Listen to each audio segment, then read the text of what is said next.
So ಇವಾಗ bank ಅಕೌಂಟಲ್ಲಿ ಒಂದಷ್ಟು ದುಡ್ಡಿರುತ್ತೆ ಸರ್, ರೈಟ್? ಆ್ಯಂಡ್ ಅದಕ್ಕೆ ನಾಮಿನಿ ಅಂತಲೂ ಮಾಡಿರ್ತೀವಿ ನಾವು. ಆ ವ್ಯಕ್ತಿ ತೀರ್ಕೊಂಡಾಗ ಕಂಪ್ಲೀಟ್ ದುಡ್ಡು ನಾಮಿನಿಗೆ ಹೋಗುತ್ತಾ? Can he or she spend the amount, ಅಥವಾ ವಿಲ್ಲಲ್ಲಿ ಏನು ಬರ್ದಿರತ್ತೆ ಅನ್ನೋ ಪ್ರಕಾರದಲ್ಲಿ ಅದು ಡಿವೈಡ್ ಆಗುತ್ತಾ? ಹಾಂ, ಭಾಳ ಒಳ್ಳೆ ಪ್ರಶ್ನೆ ಕೇಳಿದ್ದೀರಾ. ಈ ನಾಮಿನಿ ಅನ್ನೋದು ಫಸ್ಟ್ ರೂಲ್ ಅರ್ಥ ಮಾಡ್ಕೊಳ್ಳೋಣ.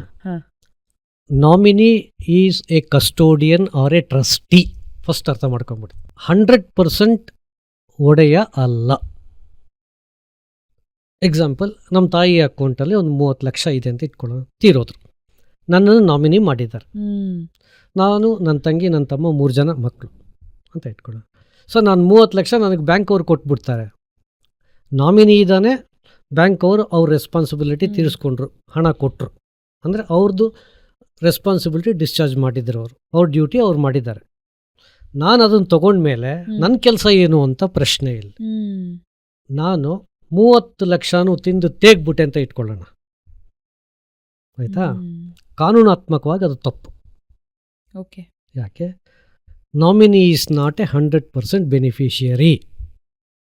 ಹೀ is entitled to his or her share ಅಂತ. ತನ್ನ ಭಾಗಕ್ಕೆ ಮಾತ್ರ ತಾನು ಒಡೆಯ ಆಗ್ತಾನೆ.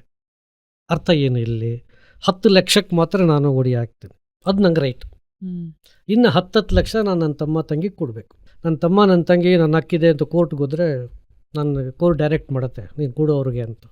ಬಟ್ ತುಂಬಾ ಜನರ ಅಸಂಪ್ಷನ್ ಇಸ್ ದಟ್ ನಾಮಿನಿ ಅಂದ್ರೆ ಅವ್ರಿಗೆ ಹೋಗತ್ತಿಲ್ಲ. ಕರೆಕ್ಟ್, ಅವ್ರಿಗೆ ಹೋಗೋದೇನೋ ಕರೆಕ್ಟು, ಅದರಲ್ಲಿ 2 ಮಾತಿಲ್ಲ. ಆದರೆ ಕಾನೂನಾತ್ಮಕವಾಗಿ ನನ್ನ ರೆಸ್ಪಾನ್ಸಿಬಿಲಿಟಿ ಏನು ಅನ್ನತಕ್ಕಂಥದ್ದು ನಾಮಿನಿ ಯೋಚನೆ ಮಾಡಬೇಕಾಗ್ತದೆ.